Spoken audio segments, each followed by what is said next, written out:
From now on, we are going to have a relatively dialogue session, which is the center mission of the Arctic Circle.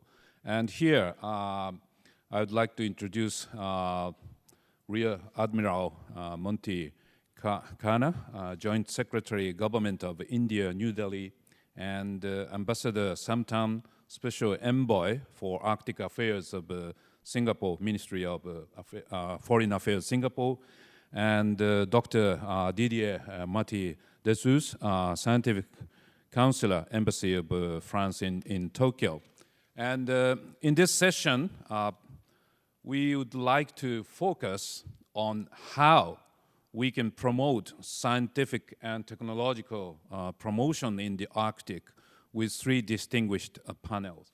Since France is the host country of the next Arctic Scientific Ministerial Forum, so I would like to begin with the response by Dr. Didier Marty-Dessus. Thank you. Thank you, Mr. Chairman. Of course, scientific cooperation is indeed the core of Arctic development and involvement for France, and I'm very grateful to be given the floor to try to elaborate something about that. France, the presence of France in the Arctic is very old, actually, and of course we are not a country with a land sovereignty or marine sovereignty on Arctic, but we would like to be a real good player, I would say, an involved player, a good partner to work in this region. And of course, we are very aware that there is a growing importance of Arctic for many reasons. If I just check the 10 last years, there was a very great global warming, global change, which affected many places in the world. And of course, Arctic is very, very affected by that. So means we have to do something. And maybe not only about, I would say, only for biodiversity, for environment, but also populations. Populations are really affected by that, even economical way, but also in a, I would say, cultural way. So we have to be aware of that. So we would like to renew our involvement, I mean France there.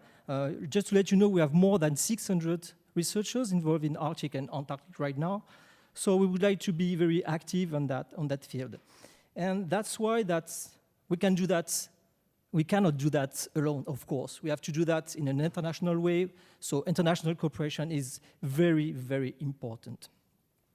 And in the direct continuity of what was made during ASN3, which was hosted by Iceland and Japan, of course, we propose to co-host the fourth ASM under the chairmanship of Norway, hopefully. So the idea will be to continue what was made at that time, of course, promoting research, but really focusing also about the development of populations, not only research. So two main axes, I would say, more understanding about Earth system, Earth dynamics, but also in the second time, fostering the development of populations and helping them because they are very vulnerable by these times of global warming. So globally, we will do that, we'll strive to do that. This is what we would like to do. And one more time, I think that international aspects of cooperation is very, very important for that. Thank you very much. Such powerful words. We definitely need international collaboration. And Ambassador Samtam, what's your opinion? What's your scope for these issues? Well, talking about the need to promote greater scientific collaboration in the Arctic, well, I think a direct and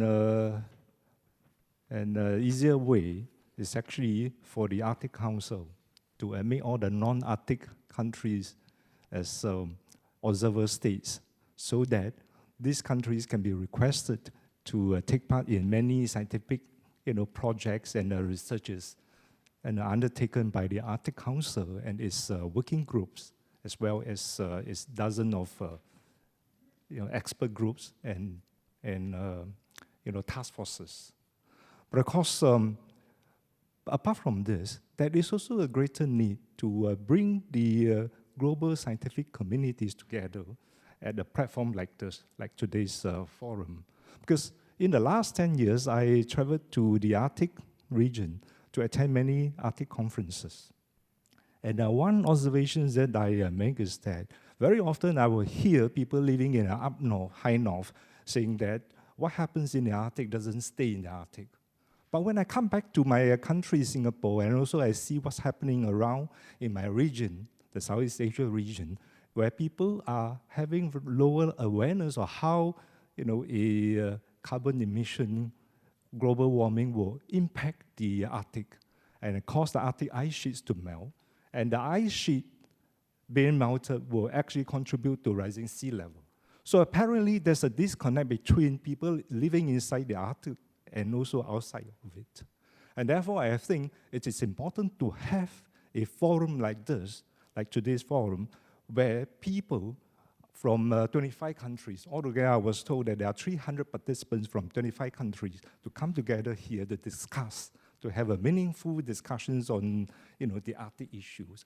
And at the end of this conference, I hope that the participants will go back to their own countries to disseminate the information, to use their own network, their influence, to influence their governments, their agencies, their ministries, to pay more attention on climate change, on global warming, because ultimately the impact of the Arctic melting, the rising sea level, will affect everybody living in this global village. So I've thought that it is never this important for the organizers like Japan and the Iceland to come together to organize this regional forum to bring the message of the Arctic to different parts of the world. Thank you very much, Ambassador Samtam, for your really comprehensive perspective based on your long experience in Arctic issues. Thank you very much. And now I would like to ask Admiral, Rear Admiral Khanna for the scope based on India, because India recently has established a very precise policy for Arctic issues. So, so what about scientific and technological aspect from the scope of India, please? So at the, being slightly repetitive, I think the main manifestations of what's happening in the Arctic is climate change, and climate change's manifestations are largely global warming and sea level rise. Insofar as India is concerned, global warming is impacting us greatly, primarily because of the monsoons. Monsoons, as you are aware, 70% of our precipitation comes from the monsoons within 3 months. Because of temperature rise, we find that the water vapor holding capacity of the atmosphere is going up. So rains are becoming more intermittent, but when it rains, it pours, which has its own set of problems. Insofar as sea level rise is concerned, I would say the largest concentration of people living at a low elevation is in the Sundarban Delta, which is Bangladesh, India, Myanmar. In a country like Maldives, a population of 550,000, average height of Maldives is 4 feet. The highest part of the island is 8 feet. So you can see that it is an existential issue. Insofar as science is concerned, our first requirement, of course, is to measure, map, analyze all the data that is flowing in, so that we can improve our models and make a more accurate prognosis. For this, an ice-class vessel like the one that is being built by Japan will only contribute in a big way. In India, we have stations, Arctic station in Himadri. We have a large number of stations in Himalayas and 2 stations in Antarctica. And the interplay between all these 3 forms a very important part of our studies. Another important aspect I would like to mention is that we're going to launch a very capable satellite in collaboration with NASA, that is NISAR, the NASA ISRO-SAR satellite, which will provide data of an extremely high caliber, which could be used for improving the models that we have today. Finally, I'd like to talk about mitigation. So mitigation, when we're looking at mitigation, we do it at multiple levels. One is at the policy level, where organizations such as COP decide what's to be done. The other is at technology, where you have exotic technologies, and even something quite simplistic, like making ice stupas, which can be scaled up to a great extent, and which is being practiced in Ladakh. Another project, for example, is Project Ujala, the rollout of, the largest rollout of LED bulbs, for example. Around 400 million light bulbs have been rolled out under this program in India at an average cost of less than $1 each. And lastly, I would like to mention is about making a personal change. That is Mission Life, Lifestyle for Environment, which was articulated by our Prime Minister, basically which talks about frugality in personal life. And it's one thing that you really witness in Asia. I mean, over here, you can see in the tea room, right from the size of your creamers for your tea to the size of your teacups here in Japan. Personal frugality is something that is really essential to reduce our footprint on the environment. And I think a large part of the world can learn from Asia in this respect. And lastly is about communication. Whatever we do in science and technology, that message has to go out. And I think events like this, which are being organized by the Arctic Circle, play a great role in getting this message out to the public. Thank you. Thank you very much, Rear Admiral Khanna, for your wide scope and scope based on India. And now I would like to give you my second question, which is already mentioned by our Japanese parliamentary leagues of Arctic Frontier Study by former Minister Kamikawa and Honorable Parliamentary League Shindo. But we are going to start, but it has already started from 2021 to build a new research vessel with ice-breaking function. And we are all expecting to use this new ice-breaking ship as an international platform, which all agree to promote international collaboration. So in this sense, what are you expecting, or how you can use and how you can fully utilize with some good ideas or some input from each three countries? So could you please, the Rear Admiral Khanna, start? So firstly, I'd like to congratulate Japan for taking the decision to build a vessel of this nature. I'm sure it's going to be a tremendous asset. It is large, 13,000 tons, 128 meters long. This is going to be a very capable vessel. And I can see that, you're going to carry 60 scientists on it, which is really going to be a lot. What I really appreciate about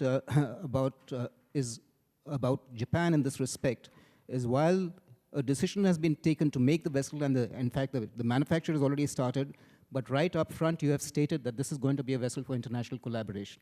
The vessel, I understand, is going to be ready in only 2026. It's a little early at this stage, I would suppose, to come out with certain concrete projects, but we certainly look forward in every respect for participating in all the missions that it will carry out.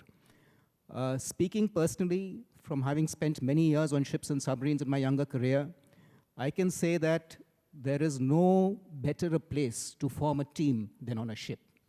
The highest accolade you can pay a person is a shipmate, and here when you have a large number of scientists working together from different countries, I'm certain that this will go a long way in getting people to make strong bonds with each other and collaborate with each other in the years to come. Thank you so much. And what about your answer, your request from Singapore Ambassador Samtan? Well, thank you very much. I see the clock is running, so there's a lot of time pressure. So I will just give a very quick response. That is, Singapore welcomes Japanese government's initiative in building this new research vessel.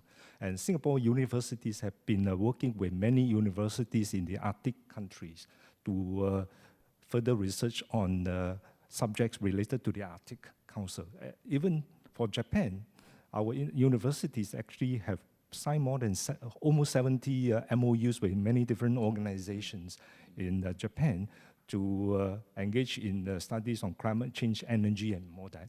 So I'm very happy to hear about this project, and personally, I will be the cheerleader for this project, and I will go back and encourage the universities, research institutions in Singapore to take note of this research vessel, and then seize every opportunity to collaborate with their counterparts around the world on the research in the Arctic. Thank you. Thanks so much. We're running out of time, but you mentioned in comprehensively, about the scope. Thank you very much. And what about Dr. Didier Marty-Dessus from the standpoint of France? Thank you. I will be quick because my colleagues have already said main parts of what I wanted to say too. But of course, France duly noted the decision of Japan to build that kind of icebreaker. And of course, it's very welcome from the scientific community in France. So we will participate on that. I think that the idea is we all know that fixed stations are not sufficient for all aspects of research that we want to develop there. So this is really important to have more opportunities to build new experiments, new possibilities in Arctic. And in that sense, we are fully aware that we will be part of that. Maybe ASM4 will be the place where we could discuss about what we could put in that kind of scientific project. But one more time, I think what is important is go together. We cannot go just alone, as I said previously. So we very welcome that, and congratulations for the idea of building that. Thank you. Thank you very much, all of you. And now we received very encouraging words, and also now it's our Japanese turn to return, and make a promise to have a fruitful and challenging issues, fully utilizing our new research vessels. Okay, thank you so much, and let's finish this session. And after we are going to have a coffee break, the session will start on the 3:15 sharply. Thank you very much. Thank you.